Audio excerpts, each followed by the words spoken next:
Now, in the popular hit gacha game Olympus Company, there is quite a few bosses in the game that are rather difficult, especially for new players, and sometimes their game design is a little questionable. Now, in a little bit just before we get into some gameplay, there's a few things you actually need to know when it comes to bosses. The biggest thing is that actually taking the time to read the boss's kit. If you do not do this, you're going to struggle against pretty much any boss in this game. Any boss in this game has a wide variety of different skills, techniques, powers, abilities, egos, different combat styles, different abilities. You get it, we get it. The biggest thing about this boss is blooming. Blooming is a unique status effect that, when inflicted, gains her extra sloth damage. If you don't know what sloth is, it is her yellow skills. Her yellow skills are sloth, and are able to do just a little bit more damage than her usual skills, presumably her green skills or her blue skill. Either or does significant damage, and essentially you don't want to keep the blooming status effect up for too long.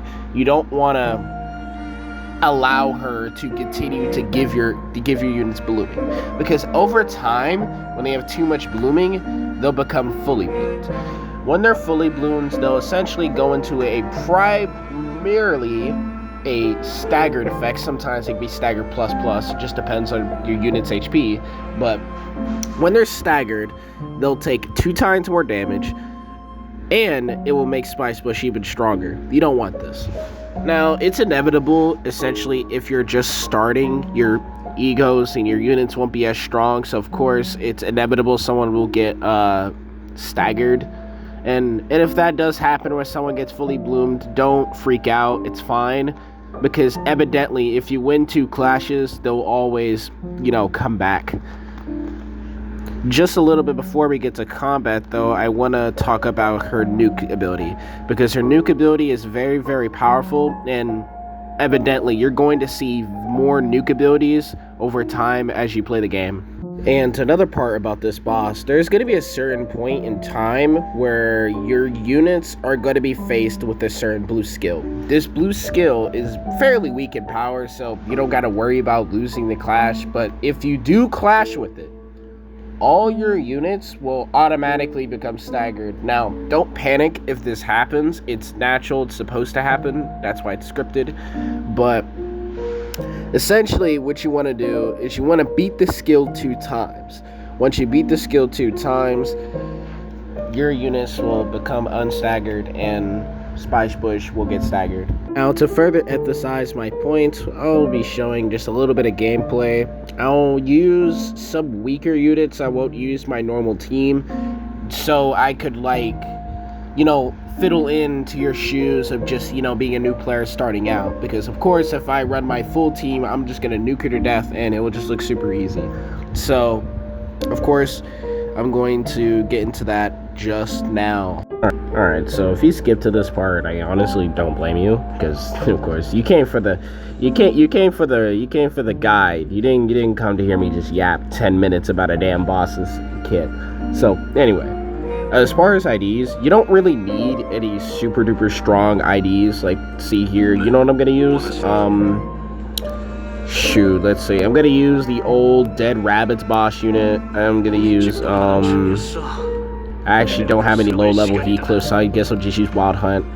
And then I'll use this old Sheesh Association Ishmael. I actually won't even use a Rodon. I'll use this Sinclair that isn't very good. He isn't super strong. And then I use Chef Ryoshu. So this just proves, right? This just proves you do not need super cracked, busted IDs. You don't need god tier level units. Like, all you need is just your basic, 7 units, and that's about it. You know what? Instead, I'm actually gonna bring, I'll deal with this. This is about as good as we're gonna get anyway. Now, again, you don't really need any super strong IDs for this. All you really need is just have some IDs that can at least win a clash. And Considering at this point, you probably wouldn't have super strong IDs that can win clashes, but these IDs are just the ones I decided to use just to prove to you that you don't really need good IDs. Anyway, the first turn honestly doesn't even matter. You could just skip over this part because it's just me just bullying her. You know, I could just hit win rate because like we're gonna win it no matter what, so I'm just gonna hit win rate. Yeah.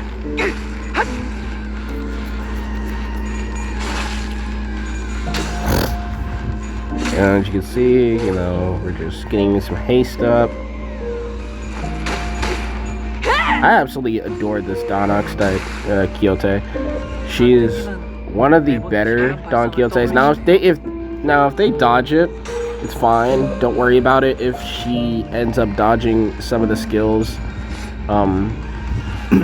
Again, these units aren't super good or strong anyway, so it's nothing to like super duper worry about.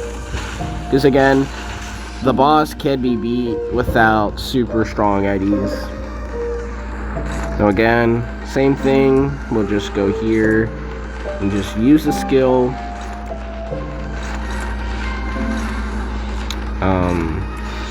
She's on a pose because she's too slow. I'm using Wild Hunt here, which is probably literally the only good ID on this team, besides like Chef Ryoshu. Chef Ryoshu is pretty good for like newcomers. She's pretty good, but the rest of this team is pretty bad.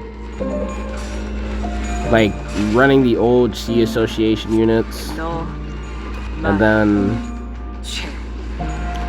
besides that, it's probably just some other units.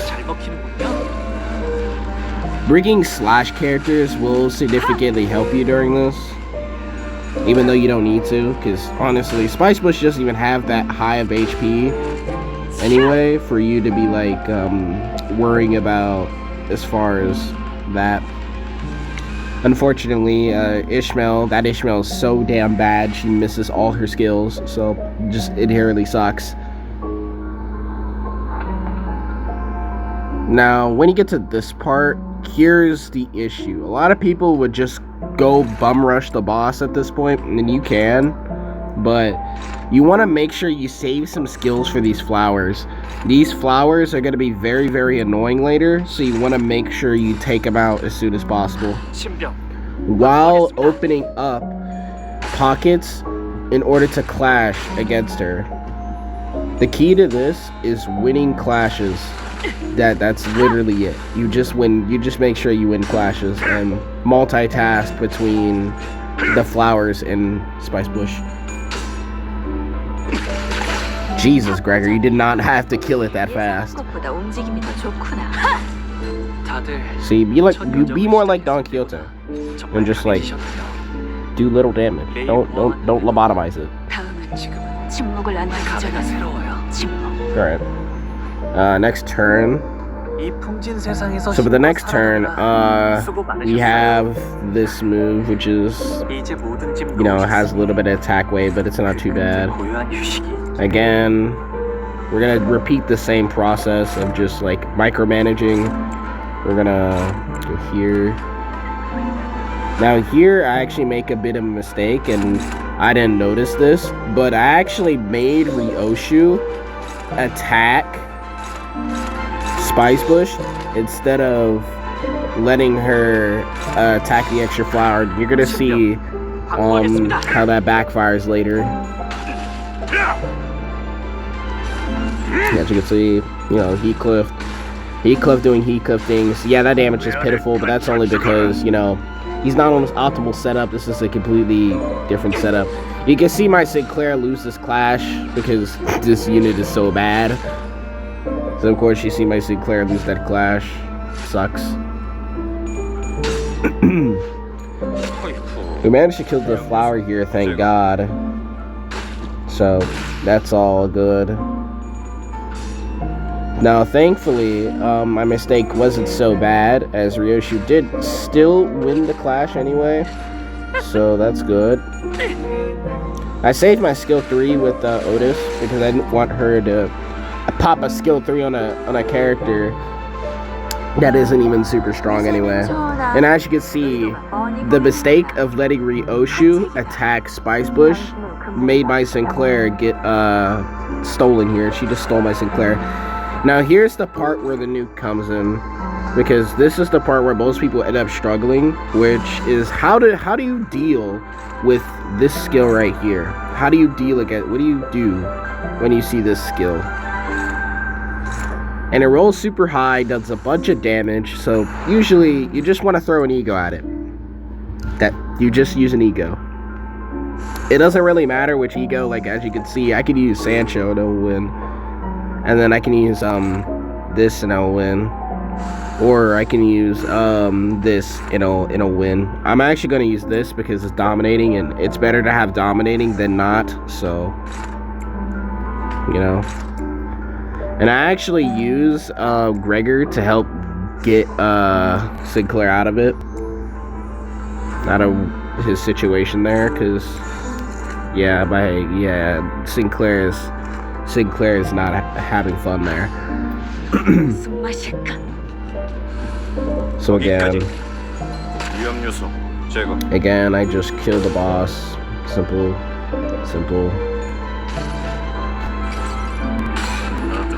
Don't worry about the damage. Damage is tiny, but that's how it usually is.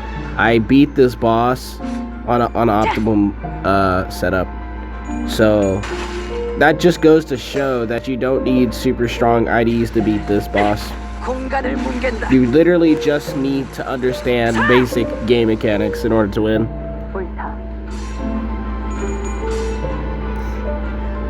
So there we go. Chef Yoshi gets the kill here, which is excellent because it's exactly what we need. Now here's the part where again people struggle. Is this skill, the blue skill? I talked about it earlier, that this skill will always make your unit staggered. You have to clash with it. As much as it sucks, you have to clash with it no matter what. Even though I said earlier where you don't have to clash with it, you have to clash with it. So as you can see. Now here's the thing.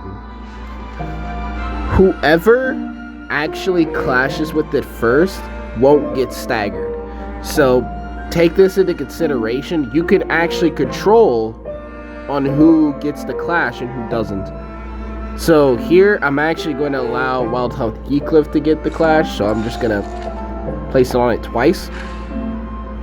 That way Heathcliff will be the one to clash with it instead of the others, because I know Wild Hunt will always win the next few clashes because he's just that good, even out of his, you know, optimal setup. God, that Sinclair is trash, bro. I hope you have a better Sinclair than I do, because my Sinclair is so god-awful. My Gregor's almost as bad. Jesus, 9 damage? But yeah, again, you don't need super strong eddies. I have a feeling this video is going to be pretty long, but yeah, just ignore that.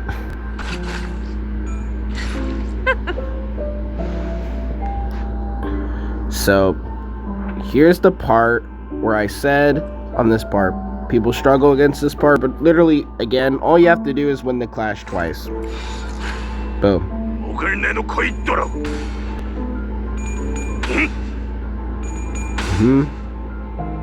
Look at her. She can't do anything now. And the fact that we're also using a sinking unit, it's making her sanity go down even lower, and the lower her sanity, the less likely she'll roll heads. Now, even if she did roll heads, she's not beating this skill, so evidently it doesn't even matter. But yeah. And once you get past this part, congratulations, you basically beat the boss at that point, because all it is just win rate. After this, it's just win rate. I'm actually going to use an ego here to maximize damage, because I want to make sure that I apply as many debuffs as possible on her, so when she's out of her staggered state, I'll be able to just nuke her afterwards. I'll probably speed up this part, but I mean, these last few minutes I'll probably just speed up the part, or I'll just edit it out or something like that. But besides that, the boss is pretty simple once you get the hang of it. She's not hard. You're not bad at the game. It's not like she's not like God. She's not like lobotomizing your team every 20 seconds. Because if that were to be the case, then, well, that's just bad luck. But it's more so you just don't know, and it's okay to not know, because the game does a very, very bad job on telling you how things work. Now this, she will use her nuke again after this, so again we're just gonna use an ego to beat it and then win the next few clashes. Now I'm actually gonna have Wild Hunt transform here just so we can just kill her quickly, but I have a feeling that we're gonna kill her no matter what anyway, so you know, again we beat her skill, so then we just kill her. And it's over. Boom. That is how you beat this boss. It's so easy.